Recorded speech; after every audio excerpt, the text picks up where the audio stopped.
Maintenant, je vais vous dire une phrase qui peut une seconde arrêter votre flux intérieur de pensée. Peut-être que vous n'êtes pas paresseux ou paresseuse, peut-être que vous n'avez pas perdu la motivation, peut-être que votre dopamine ne fonctionne plus comme elle le devrait. Et si vous écoutez cette vidéo jusqu'au bout, et je l'espère, vous ne regarderez plus jamais le bonheur, la motivation et la discipline de la même façon. Parce qu'ici, il ne s'agit pas d'humeur, il s'agit d'un système neurobiologique qui détermine toute votre vie. Allez-vous grandir ou régresser? Allez-vous devenir plus fort ou plus forte ou capituler doucement? Allez-vous construire le corps dont vous rêvez ou alors allez-vous rester dans le je commence lundi sans fin? Et le plus important ici, ce n'est pas de la philosophie, c'est de la biologie. La grande erreur à laquelle presque tout le monde croit, la plupart des gens pensent le bonheur, ce sont juste des hormones de la joie. Non, le bonheur, c'est un orchestre. Et si ne serait-ce qu'un instrument est désaccordé, eh bien la musique se transforme en bruit. À l'intérieur de vous, il existe toute une équipe neurochimique. Dopamine, c'est le mouvement vers l'objectif. Sérotonine, c'est la stabilité intérieure. Oxytocine, c'est le sentiment de sécurité. Endorphine, c'est la capacité à supporter l'effort. Et endocannabinoïdes, eh bien, c'est la récupération et la relaxation. Ce n'est pas une abstraction, c'est votre système d'exploration. Mais voici ce que presque personne ne comprend. Le monde moderne, eh bien, a appris à pirater ce système. Et il le fait chaque jour, doucement, discrètement, constamment. Une histoire dans laquelle vous allez peut-être vous reconnaître. Alors le soir, vous êtes fatigué, la journée a été longue et vous vous dites 5 minutes et je dors. Vous prenez votre téléphone, vous ouvrez une vidéo, puis une autre, et soudain, 47 minutes ont disparu. Alors, vous n'êtes pas devenu plus intelligent ou intelligente, vous n'êtes pas plus calme, vous n'êtes pas plus heureux ou heureuse, mais votre cerveau, eh bien, en réclame encore. Alors, pourquoi? Eh bien, parce qu'à ce moment-là, il se produit une attaque neurochimique. Chaque courte vidéo, chaque micro-décharge de dopamine, petite, rapide et surtout gratuite, sans effort, et le cerveau, eh bien, en tire une conclusion. Pourquoi se fatiguer pour de grands objectifs si on peut obtenir une récompense tout de suite? Voilà où commence le vrai problème de l'être humain moderne. Pas dans le sucre, pas dans la paresse, pas dans le manque de volonté. Le problème, c'est un système de récompense détruit.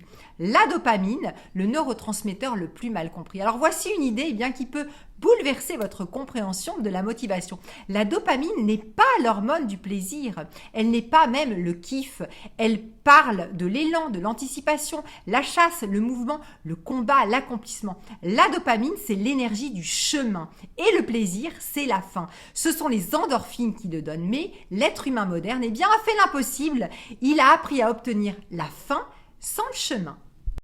De la nourriture ultra savoureuse, du contenu infini, des achats instantanés, des notifications, des jeux, la récompense arrive avant l'effort et le cerveau casse l'algorithme. Si la récompense existe sans travail, pourquoi travailler? Comment votre niveau de base se détruit sans bruit? Imaginez une échelle. Au centre, votre fond émotionnel normal, votre baseline. Autrefois, eh bien, des choses simples vous rendaient heureux, heureuse. Une promenade, une conversation, un livre, un entraînement aussi, un accomplissement. Puis, les super stimuli sont arrivés et les pics ont commencé. Très haut, très rapide, mais après chaque pic, eh bien, il y a une chute. C'est une loi de la neurobiologie. Et plus le pic est haut, et plus la chute est profonde. Alors avec le temps, il se produit la chose eh bien, la plus dangereuse. Le pic devient la norme, et ce qui autrefois donnait de l'euphorie, eh bien aujourd'hui, c'est juste un OK. Et la vie normale eh bien, commence à sembler ennuyeuse. Maintenant, je vais vous parler de la maladie du champion, mais sans championnat. Alors, vous savez ce qui arrive aux champions olympiques? Eh bien, après une victoire, la deuxième médaille, elle excite moins et la troisième encore moins. Le cerveau s'adapte, mais il y a une différence entre le champion et vous, c'est que eux, ils montent au pic par l'effort. Et l'être humain moderne, eh bien, il obtient des pics, mais assis sur un canapé.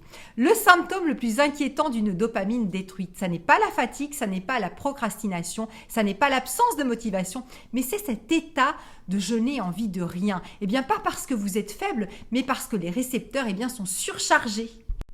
Comme quelqu'un qui a écouté de la musique à un volume maximal et qui n'entend plus les sons faibles. Alors pourquoi le cerveau choisit le chemin facile? Le cerveau n'est pas un stratège, c'est un biologiste et son travail, eh bien, c'est d'économiser de l'énergie. Toujours, et il y a deux options. La première, c'est obtenir une récompense facilement, obtenir une récompense avec l'effort et il choisira toujours la première. C'est un mécanisme ancien de survie. Mais dans le monde moderne, eh bien, c'est devenu un piège parce que les récompenses faciles sont désormais infini. Alors l'illusion la plus dangereuse du 21e siècle, je vais juste me reposer. Mais le cerveau ne perçoit pas le scrolling infini comme du repos. Pour lui, eh bien, c'est stimulation, excitation, surcharge, pic de dopamine. Vous ne récupérez pas, vous épuisez le système. Et ensuite, vous vous étonnez pourquoi je n'ai pas d'énergie, pourquoi je n'arrive pas à me concentrer, pourquoi la discipline disparaît. Et maintenant, une vérité, eh bien, qu'on dit rarement. Votre cerveau peut être reprogrammé. La neuroplasticité est réelle, mais ça ne se fait pas dans le confort. Ça se fait là où il y a de l'effort. Alors, à quoi ressemble un système dopaminergique sain? Imaginez une personne qui court une longue distance. Eh bien, chaque pas, c'est une petite victoire. La dopamine monte progressivement, sans à-coups, sans surcharge, et soudain, il se passe une magie. Le processus commence à donner du plaisir. Pas seulement le résultat, c'est le signe d'un cerveau sain, quand la joie ne vit pas uniquement dans la fin, mais dans le chemin. Pourquoi? Eh bien, la discipline n'est pas une question de caractère, c'est de la biochimie. Quand la dopamine fonctionne bien, c'est plus facile de commencer, c'est plus facile de continuer et c'est plus facile de ne pas abandonner. La discipline, ce n'est pas se forcer, c'est régler le système de récompense. Voici 5 étapes qui reprogramment littéralement votre cerveau. Voici la partie la plus pratique. Si vous s'appliquez ne serait-ce que la moitié, eh bien, en quelques semaines, vous sentirez la différence.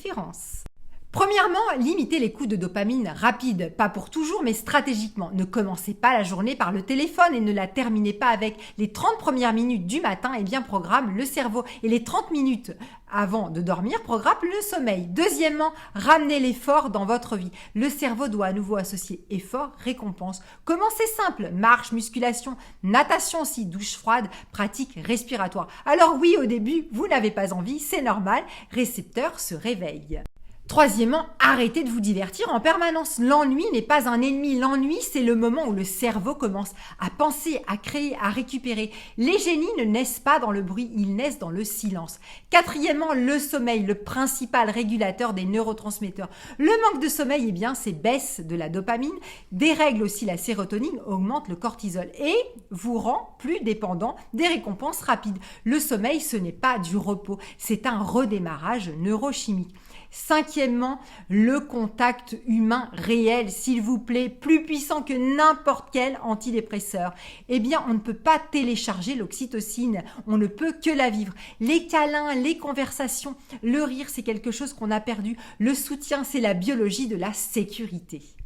Et un cerveau en sécurité, c'est un cerveau motivé, ce que presque personne ne dit. La santé métabolique commence pas dans l'assiette, elle commence dans le cerveau. Parce qu'un système de récompense détruit, construit à la surconsommation alimentaire, aux dépendances, à la sédentarité, au stress chronique et ensuite c'est insulinorésistance, graisse viscérale, inflammation, risque cardiovasculaire. Tout est lié toujours. Alors, une idée à retenir pour toujours. Le bonheur n'est pas un pic, c'est un système. Et quand il est réglé, eh bien vous avez de l'énergie, vous avez du focus aussi, vous avez de la stabilité et vous avez envie de grandir et surtout, vous recommencez à avoir des objectifs difficiles. Alors, imaginez-vous dans 5 ans. Alors deux scénarios, le premier, plaisir rapide, peu de mouvement, stimulation permanente et une extinction douce de l'énergie. Le second, c'est la neurochimie réglée, corps fort, esprit clair, grande adaptabilité. La question n'est pas la génétique, la question, ce sont les décisions quotidiennes. Votre cerveau est l'outil le plus puissant que vous possédez. Mais si vous ne le pilotez pas, eh bien c'est l'environnement qui va le piloter. Et l'environnement aujourd'hui, eh bien, est réglé pour une seule chose, capturer votre attention, vendre des récompenses rapides, réduire la profondeur. Voilà pourquoi la vraie force du 21e siècle, ça n'est pas l'intelligence, c'est la capacité à garder le focus. Et peut-être la question principale de cette vidéo, voulez-vous vivre sur des pics de dopamine rapides ou alors construire un cerveau capable eh bien, de vous mener vers de grands sommets? Parce que la qualité de votre vie est toujours le reflet de la qualité de votre neurochimie. Et la bonne nouvelle, parce qu'il y en a une, vous pouvez commencer à les reprogrammer dès aujourd'hui. Sans moment parfait, sans lundi, sans nouvelle année, sans nouvel an, avec une seule décision, ramener l'effort là où avant il n'y avait que de la récompense.